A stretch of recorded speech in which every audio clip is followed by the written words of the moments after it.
Hey guys, welcome to Mystery Diagnosis. But in 2006, shortly after arriving home in New Jersey for Thanksgiving, Christina's entire world begins to spin out of control. I woke up in the middle of the night and I was in so much pain that I was screaming, and my parents woke up. I heard her crying and moaning at about 4 in the morning, and I couldn't figure out why or what was going on. The pain was basically in my right cheekbone area and on the right side of my head and my right ear. But the next morning, the excruciating pain hasn't let up a bit.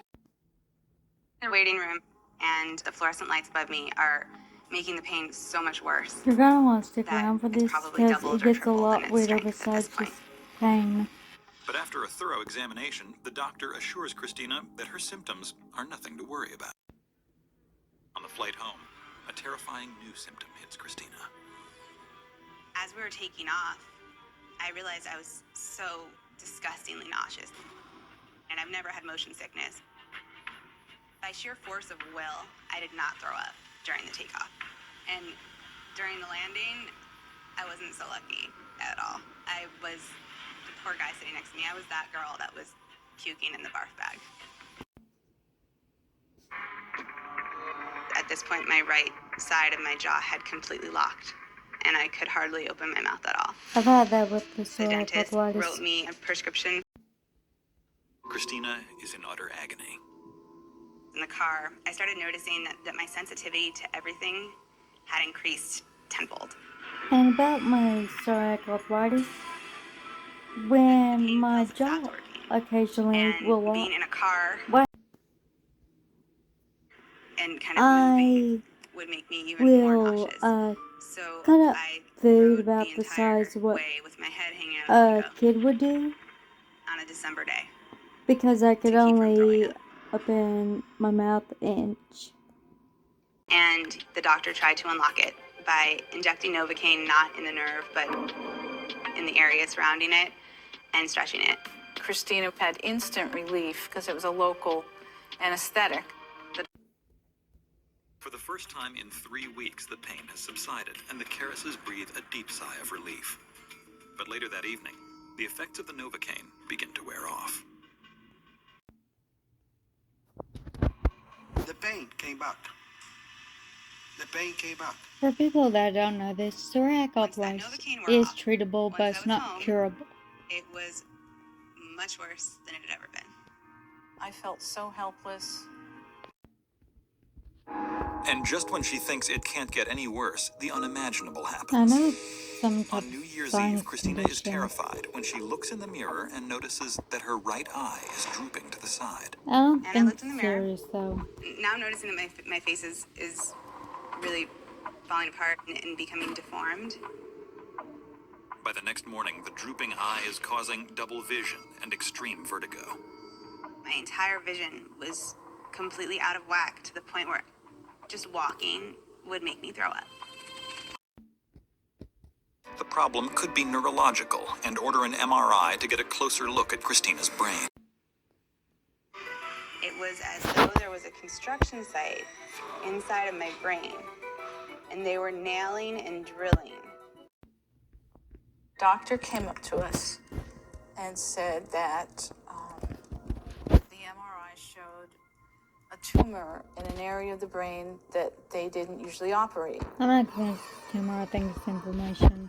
I had what he thought was a brain tumor in the cavernous sinus region of my brain I think it's sinus where they don't inflammation. operate. Exploratory surgery in the cavernous sinus is out of the question, so the only way to verify whether or not the lesion is a tumor is to eliminate all other likely possibilities. You have to make sure the patient doesn't actually have a tumor, and sometimes it's hard to tell. The only other possibility is that the large mass is actually a highly inflamed area of the brain. His first step, treat the area as though it's inflamed. Steroids are our best anti-inflammatory agents, so we treat with steroids and see if the patient improves. If Christina responds favorably to the steroids, it will be clear that she does not have a tumor, but an inflammatory condition that can be treated. It worked right away. The pain was was 60% better. And he told me that what I had was an inflammation and it wasn't a brain tumor. Really looked a lot better. Her double vision was improving. Her eye droop was improving. And it was like a miracle. It was just like a miracle. It's tolosa Hunt syndrome. Tolosa Hunt syndrome is a mysterious and extremely rare disorder that inflames the cavernous sinus cavity, inhibiting the function of the cranial nerves that control eye movement, mouth movement, taste, and sight.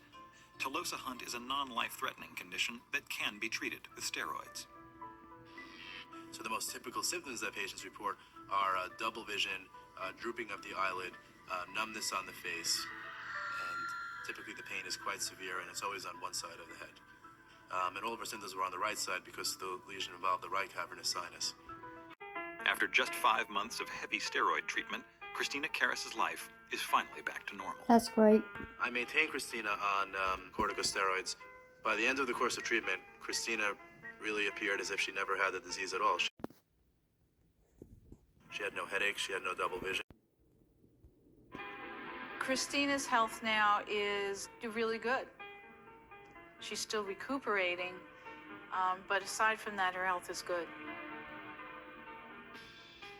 Christina is thrilled to finally be pain-free, but she's sobered by the thought of what could have happened if Dr. Softy had not made the diagnosis in time. She probably would have continued to get worse and would have developed things like permanent double vision and disfigurement of her face if she hadn't been treated. It's quite possible. I usually don't include that part if I have before, because for me it's not really relevant to the story, because in mystery diagnosis they will eventually be diagnosed. My plans for the future have changed a little. I made a little promise while I was in the emergency room. I'm actually going to go to nursing school to pay back to the world in a tangible way. Thank you for watching, and I'll see you next time.